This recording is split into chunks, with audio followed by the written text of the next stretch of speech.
These are the fans of Maccabi Tel Aviv, a team from the Israeli Premier League that has caused disputes between Britain's Prime Minister and its police. And this is why. These were Maccabi fans last November in Amsterdam. Maccabi Tel Aviv ultras marched through the city, tearing and burning Palestine flags.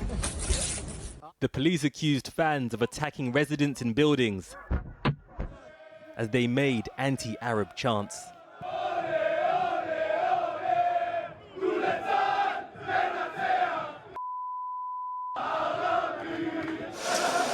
These fans clashed with pro-Palestine protesters.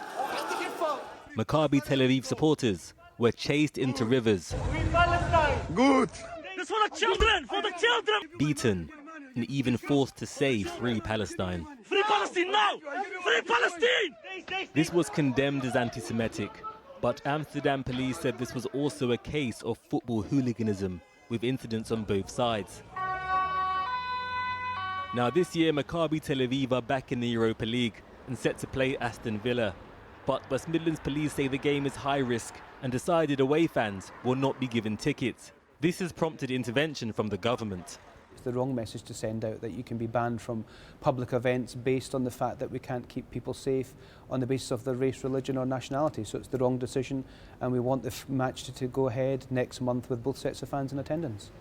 But this has put the government in conflict with the police, who said in response, "It is important that we respect and support the structures in place for making these decisions. If the government want a role in regulating football events, then they need to bring forward legislation to formalise this to ensure accountability sits with them, the decision makers." Football has a long history of public disorder like this. In recent years, multiple teams in Europe have banned away fans after acts of disorder as punishment or public protection. But the proposed ban on Maccabi Tel Aviv has the backdrop of polarisation between supporters of Israel and Palestine. This is not the first time that away fans have been prevented from attending a football game, especially when sections of that fan base have been linked to violence in the past. What is uncommon and almost unprecedented is that a decision made by the police to prevent football-related violence may now be overturned by the intervention of the Prime Minister. The Prime Minister called the decision wrong and said Britain would not tolerate anti-Semitism, and opposed the local politicians who support a total ban on Israeli club participation. So you admit that you use safety as an issue to make an anti-Israel point? Absolutely not. Far from it. Any Israeli football team should be kicked out of football tournaments, right? That's my position.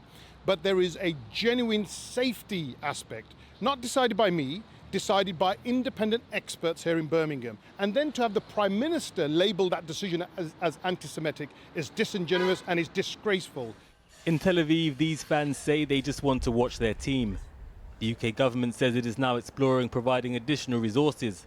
But if there is a desire to keep politics out of football, the Prime Minister has taken to the pitch in defence of a controversial club.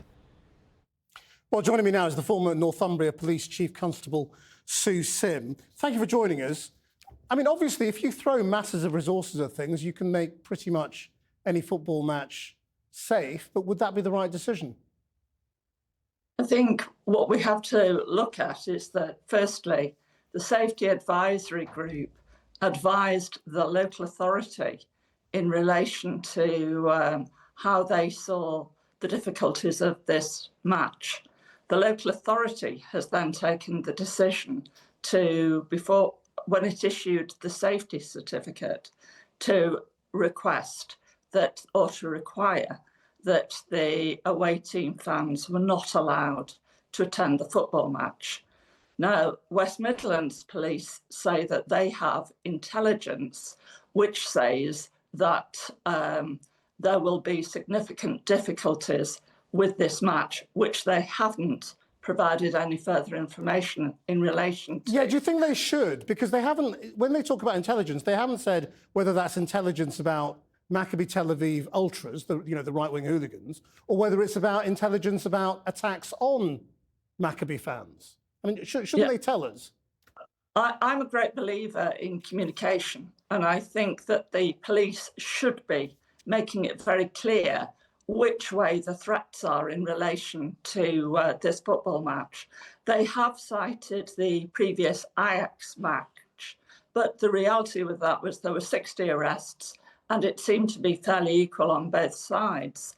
Now, if the match itself, the players and people attending are under threat, then they could make the decision to play it behind closed doors. If not, then they should really be very open about where these threats are related to. And if necessary, they should resource it. Yeah, and what do you make of the political sort of interventions here? Has the Prime Minister undermined the police?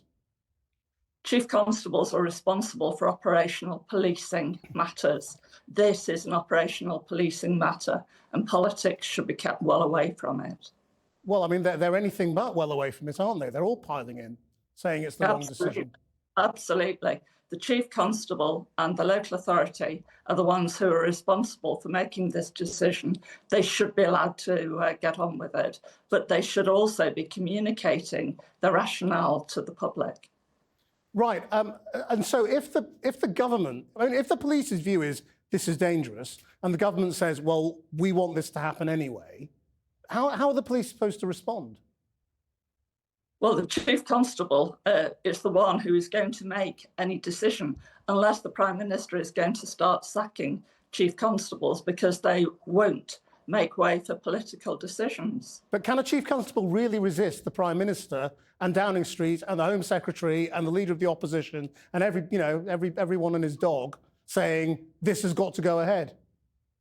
If the Chief Constable really believes that the communities, that the people attending that football match are in danger, then the Chief Constable should stick to his laurels.